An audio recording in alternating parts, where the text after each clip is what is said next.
Why would ancient men spend all their fortune just to buy a small county post, a mere seventh rank official title? Because just 3 years in that seat could earn them enough wealth to feed 8 generations. You are Ngu, a poor scholar, years of imperial exams all failed. You carry the grace of a man of letters, but not a shred of luck in fame. Your father died early, and your mother raised you alone. Her health faded from the endless toil to support your studies. Seeing no path forward, you made a desperate choice.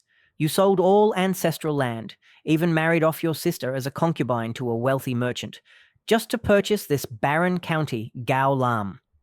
Now, a county magistrate, you swore to reclaim everything you'd lost with interest. Not long after taking office, the pawn shop owner from the south of town reported a theft. A shop clerk was accused of stealing pledged goods. Your secretary whispered, "The owner is rich, the clerk is innocent." You knew that already, but showed no emotion.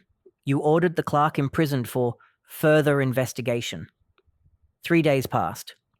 The clerk's mother sent you a jar of pickled vegetables, with 10 tiles of silver hidden beneath. You accepted it, yet didn't release him. On the 4th day, the pawn shop owner, growing anxious, sent you a calligraphy scroll, worth about 200 taels. Only then did you reopen the court. The clerk, thin and pale from hunger, was brought forth. You spoke gently. "For the sake of your old mother, I shall show mercy. No punishment, but you must repay the loss."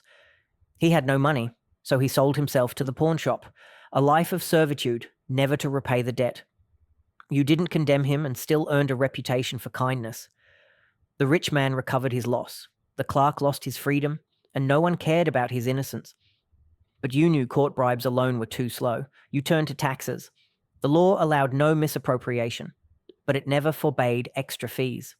For every dan of rice, the court taxed 1 du. You demanded 1 du and 3 sheng.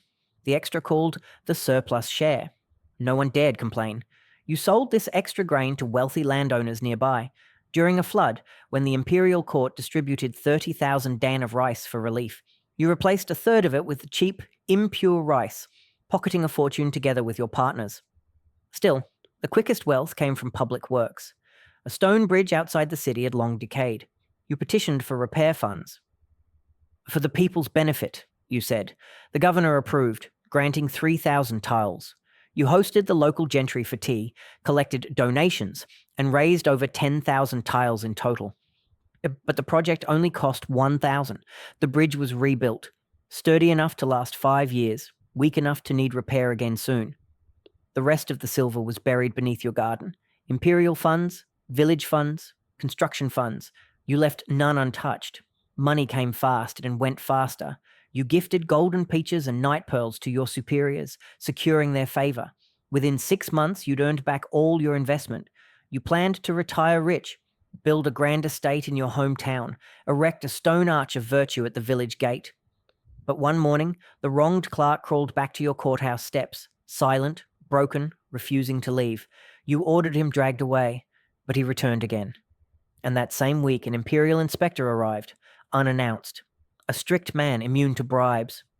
Your own scribe betrayed you, bringing your ledgers to him. Days later, soldiers stormed your residence, seizing the hidden silver from your vaults. When the iron chains clasped around your neck, cold as death, you finally realized a lifetime of scheming, and not a single coin could you take with you.